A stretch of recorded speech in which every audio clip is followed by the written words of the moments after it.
Okay, so let's look at some major events that are happening right now. Okay, so you've got this war in Iran that seems to be escalating day by day. You have the midterms coming up in November, and people expect the Democrats to sweep the House, in which case they will probably impeach Donald Trump. And you also have basically global economic collapse because the Iranians have closed the Strait of Hormuz. And so fertilizer and oil, LNG, are not able to be transported around the world. So the Middle East provides about 20% of the world's oil supply. And it's also high quality that the rest of the world can't actually replicate.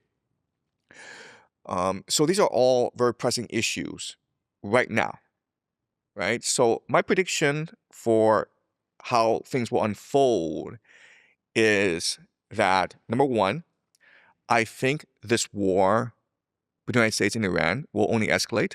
There can be no off-ramp because, first of all, Donald Trump sees this war in Iran as crucial in achieving his Messianic mission, which we talked about earlier. The military-industrial complex, Pentagon, the military, once they get into a war, they don't back out. You know, it's human nature, right? Where it's some cost fallacy, where you've already invested so much into this war, and you're not gonna say, you know what, I've lost enough, I'm gonna go home, right? It's like going to a casino and you've lost $1 million. You're not gonna go home after losing $1 million. You're like, no, my luck will turn around, right? And also, like, if I go home, my wife is gonna shout at me for the rest of my life. So screw that, I'm gonna stay here, right? So some cost fallacy, mission creep. The Pentagon will not abandon this war. It will only escalate. You've got tens of thousands of troops being transported to the Middle East anyway, right? So all the ingredients are in place for major escalation. Okay, so you'll see a ground invasion of Iran, in which case it's gonna be a quagmire.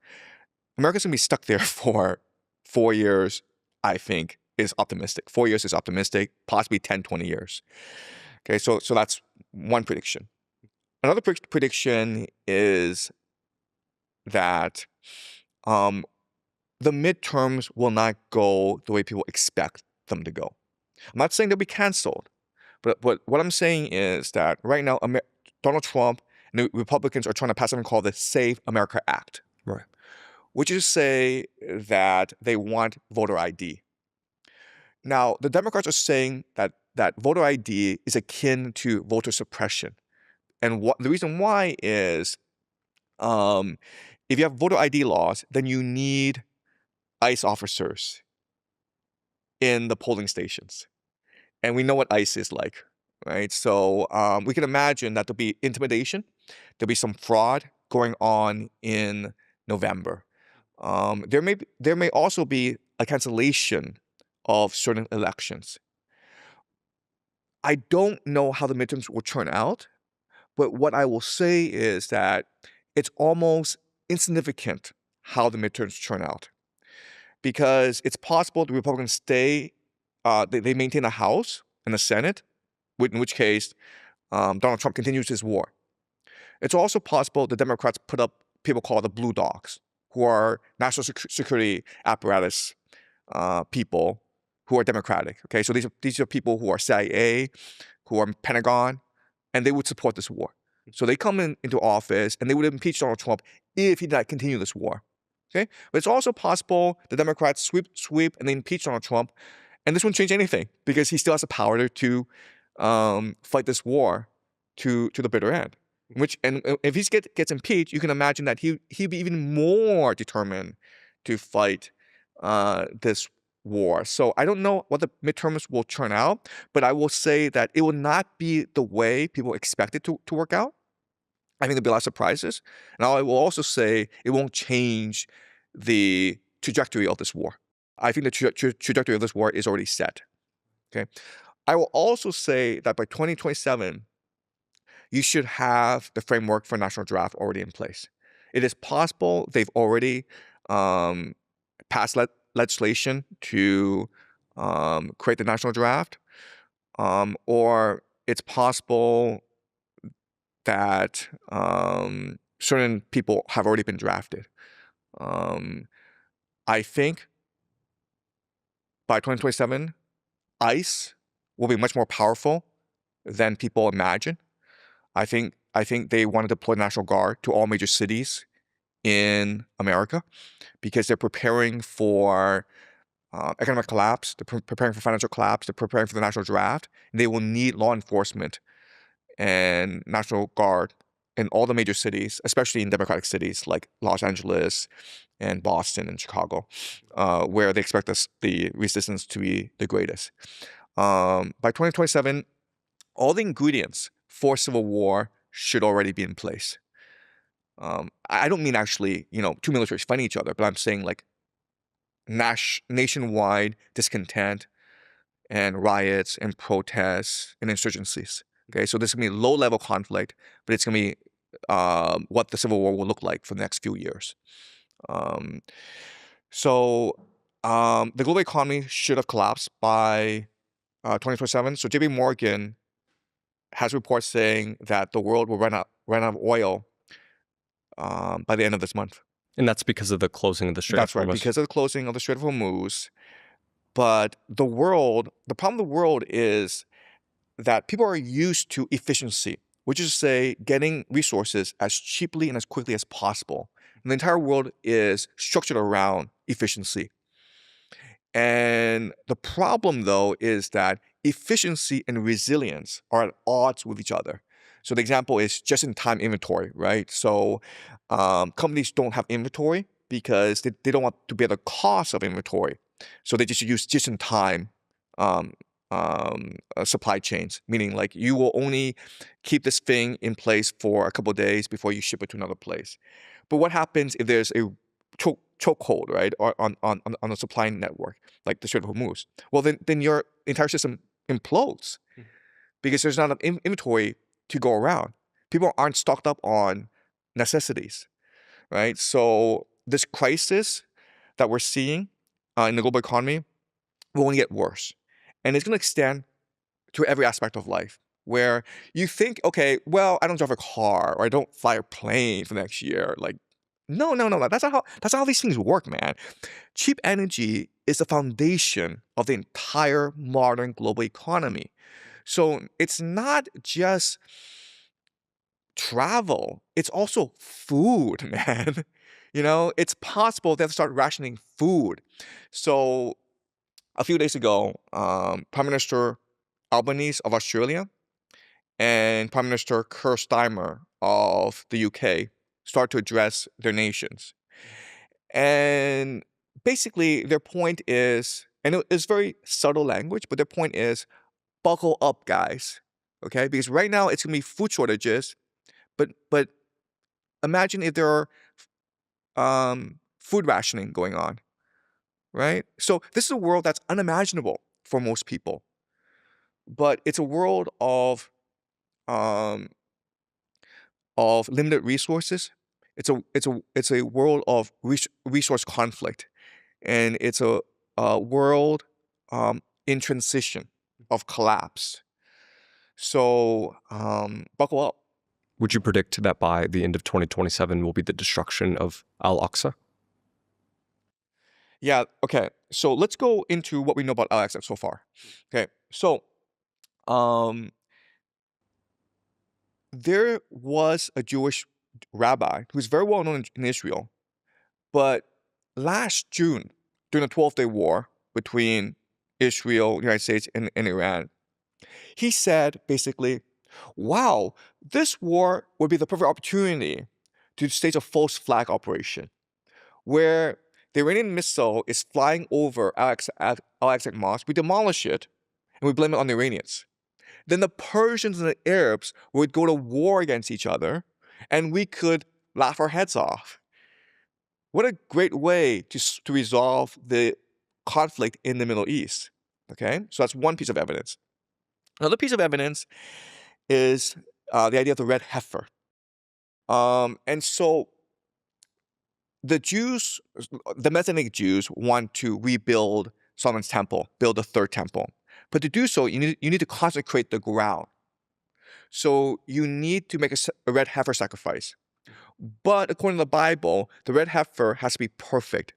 And so there's this guy, this farmer in Texas, who spent years and years, millions of dollars, genetically engineering perfect red heifers. Then he shipped them to Israel. And so once they have actually destroyed, they make the red heifer sacrifice and then build the third temple, okay? The third temple itself has already been designed and built brick by brick. There's something called the Temple Institute in Jerusalem, and they have built the third temple.